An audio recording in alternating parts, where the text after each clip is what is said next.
Fala galera, eu sou o John e seja bem-vindo à nossa primeira aula de Python em nosso curso de Engenharia de Dados. Nessa aula eu vou dar uma breve introdução ao Python, um pouco da história dele e quais são os conceitos importantes que a gente precisa aprender sobre Python antes de programar nele. Então me acompanha nesse vídeo que eu tenho certeza que você vai aprender uma coisa nova. Então para começar, o Python ele foi criado como um hobby pelo seu criador, que é o Guido van Rossum, e seu primeiro release foi feito em 1991. Hoje o Python é uma das linguagens mais usadas no mundo. O principal objetivo dela é trabalhar com dados. Você pode montar softwares, pode montar sites, mas o Guido van Rossum falou que o principal objetivo da linguagem é trabalhar com manipulação de dados. Ela é perfeita para nós que somos engenheiros de dados, que precisamos tanto criar infraestrutura como também analisar dados. Então Python é uma linguagem interpretada de alto nível. Ela possui capacidade de garbage collection e ela tem um propósito generalizado também e possui programação dinâmica. Você não entendeu nada do que eu falei? Então acompanhe os próximos minutos. Antes de explicar o que é uma linguagem interpretada, eu preciso falar qual que é a diferença de uma linguagem alto nível e baixo nível. Resumidamente, linguagens de alto nível elas são mais fáceis de programar. Geralmente elas são escritas em inglês, como por exemplo Python, React ou JavaScript. A sintaxe dela é escrita em inglês, então é fácil para nós lermos e entendermos simplesmente lendo o código. A gente já tem mais ou menos uma ideia do que está acontecendo. Já linguagens de baixo nível são mais difíceis porque elas se aproximam mais da linguagem da máquina. Como a gente sabe, computadores só entendem a linguagem binária, zeros e uns, e essas linguagens de baixo nível se aproximam disso. Programação de baixo nível é muito utilizado em sistemas embarcados, onde você precisa economizar o máximo de bytes possíveis e bits possíveis, e onde você precisa ter em quase tempo real a execução do seu código. Eu vou deixar aqui na descrição um artigo que explica um pouco melhor qual que é a diferença de baixo e alto nível, mas para nossa aula você precisa saber que alto nível são linguagens que são mais fáceis de entender e baixo nível são linguagens mais próximas à linguagem da máquina. Então a primeira característica que a gente vai ver do Python é que ele é uma linguagem interpretada. Quando você escreve um código em C ou C++, por exemplo, é necessário que você compile o seu código. Então digamos que você tenha escrito um algoritmo de ordenação em C. Após terminar de codificar seu programa e construir a ordenação, o algoritmo, você precisa compilar o seu código. Então compilação nada mais é do que traduzir o código que você escreveu, que é um pouco mais legível para ser humano, para uma linguagem que o computador entenda, o processador consiga executar as instruções. Então uma vez compilado, o seu código vai gerar um arquivo executável, onde vai ser possível executar as operações descritas naquele seu algoritmo. Porém, ao contrário de C, Python é uma linguagem interpretada e não compilada.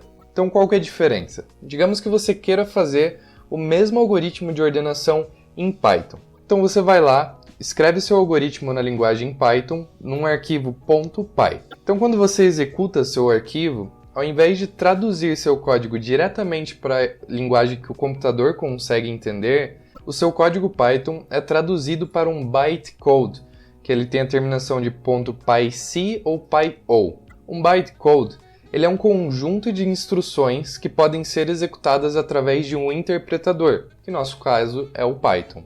Então, na maioria dos computadores, o interpretador do Python é instalado no caminho user local bin Python e a versão do Python logo depois. Então, ao invés de executar as instruções diretamente no processador, as instruções são executadas numa máquina virtual. A vantagem de uma linguagem interpretada é que ela não depende do sistema operacional ou da plataforma. Desde que o seu sistema tenha um interpretador de Python, ele vai conseguir executar o código da mesma maneira.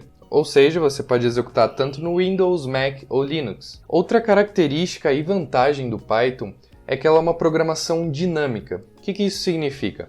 Quando a gente escreveu o nosso algoritmo de ordenação em C, nós tivemos que declarar os tipos das variáveis que iríamos usar. Ou seja, eu preciso declarar especificadamente qual vai ser o tipo daquela variável. E se eu trocar, por exemplo, um char por um int, onde não deveria, na hora de compilar o meu programa, vai ser emitido um erro e eu não vou conseguir compilá-lo. Já no Python, é trabalho do interpretador de fazer essa gestão das variáveis. Ou seja, eu posso simplesmente criar uma variável sem tipo que o interpretador vai colocar o tipo da variável correta. E isso é muito bom, mas nem tudo são flores. Muito provavelmente você ouviu ou vai ouvir que Python não é uma linguagem muito rápida. E geralmente tem o Team Python e o Team Java, e eu não estou aqui para defender nenhuma das duas, mas eu quero te falar por que Python é considerado um pouco mais devagar. Um dos motivos que deixa o Python mais devagar é que o interpretador tem a função de gerar o bytecode e então traduzir o bytecode para uma linguagem que a máquina entenda. Para você entender melhor, imagine que você, brasileiro, foi para a Alemanha e quer se comunicar com um alemão. É muito mais fácil se você souber alemão e não precisar traduzir com um celular, por exemplo, todas as palavras que você está falando para o alemão e do alemão para o português. E é basicamente essa a demora. O Python precisa traduzir da sua linguagem para uma linguagem de máquina. E a última característica que eu gostaria de falar é sobre o Garbage Collection, que em português significa colecionador de lixo. Em linguagens mais antigas, a alocação de memória era manual, ou seja, quando eu declarava uma variável, usava durante o programa e caso eu não fosse mais utilizá-la, era necessário que eu liberasse o espaço de memória que essa variável usava. E o Python, felizmente, faz isso automaticamente, e ele faz isso por duas maneiras. Primeira é a contagem de referências. Então toda vez que eu crio um objeto, seja variável ou uma função, é criado uma referência sobre aquele objeto e quantas vezes no meu código ele foi referenciado. E a partir do momento que ele está sendo lido e a contagem de referências chega a zero, ele é excluído automaticamente da memória. Em outros casos, quando o objeto referencia a si mesmo, em casos de recursão ou casos específicos, ou dois objetos referenciam um ao outro, existe um serviço chamado de geração de Garbage Collection. E aí ele entra em cena definindo quando eu posso desalocar a memória utilizada por aqueles objetos. E antes de finalizar nosso vídeo, a gente precisa falar sobre uma pastinha que vai aparecer nos seus projetos e que talvez você fique com dúvidas sobre o que significa, que é o PyCache. Se você abrir essa pasta, ela vai conter um arquivo com o mesmo nome do seu arquivo .py, porém com a terminação PyC. E se você lembra da nossa explicação anteriormente, esse arquivo é o bytecode que o interpretador do Python gerou.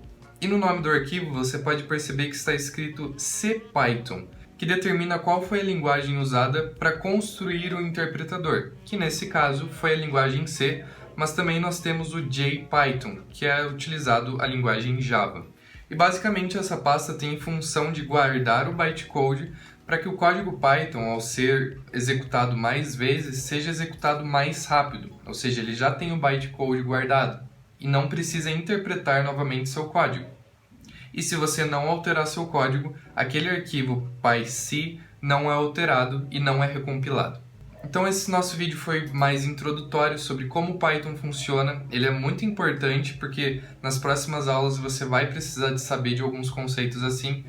E é isso aí, até a próxima aula, espero que você tenha gostado. Se inscreva no canal, ative o sininho para receber as próximas aulas. Qualquer comentário, qualquer sugestão, coloca aqui embaixo que eu vou estar lendo todos.